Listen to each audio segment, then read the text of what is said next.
To break all of this down, we're joined back now by France 24's international affairs editor, Rob Parsons. Rob, Brussels and this Polish government are usually pretty much on the same page. Why isn't that likely this time? Yeah, I mean, the irony is that a year ago, when the Civic Coalition got elected, after years of the Law and Justice Party, extreme right, very hostile to Brussels, the expectation was that relations would be pretty good. And it has to be said that by and large, across the spectrum of policy, relations between Brussels and Warsaw now are pretty good. But on this one issue of migration, they're clearly miles apart. And that is because migration is such a hot potato in Poland. Radek Sikorski, the foreign minister at the moment, made it clear so that the Civic Union could not have won.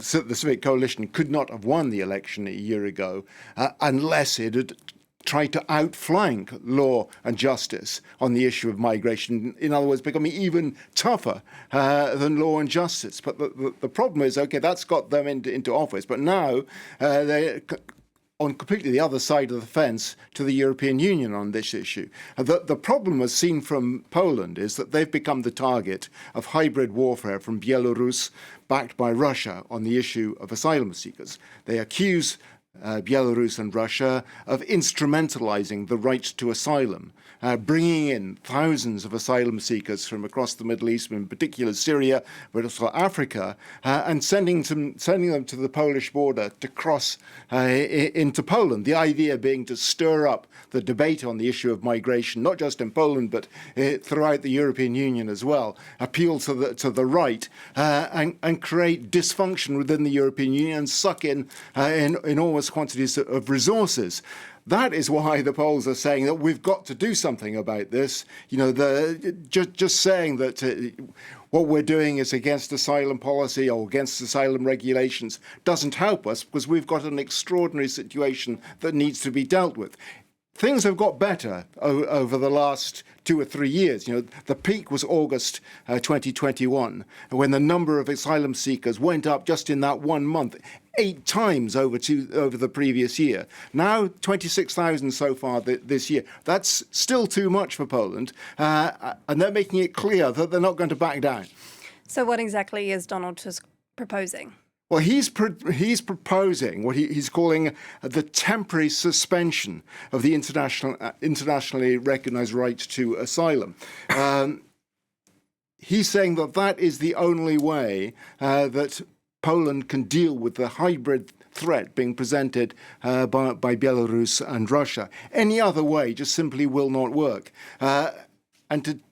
I suppose to demonstrate just how serious they are on this, the Poles over the last few months have been building a long wall right along the 186 border between Poland and Belarus, 5.5 meters high, which is clearly intended to prevent anybody getting across the border.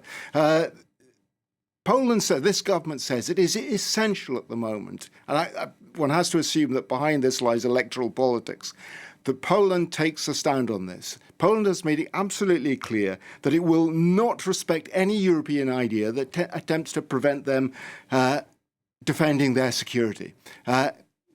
And that effectively means a new law that was introduced earlier this year by the European Union, a pact on asylum seeking and migration, which has already been described by Poland as unacceptable. It's due to come into effect in 2 years' time. But Poland already laying down what its position on that is going to be, that legislation is a non-starter in Poland. That puts the European Union and Poland on a collision course.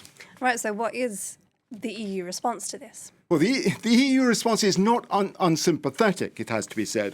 Michael O'Flaherty, who's the European Union Commissioner for Human Rights, said the policy they understood the Polish position. There was a genuine issue with hybrid warfare from Belarus and Russia. But the bottom line for the European Union is that when Poland assesses the potential claims of asylum seekers, they have to allow full respect for international human rights standards.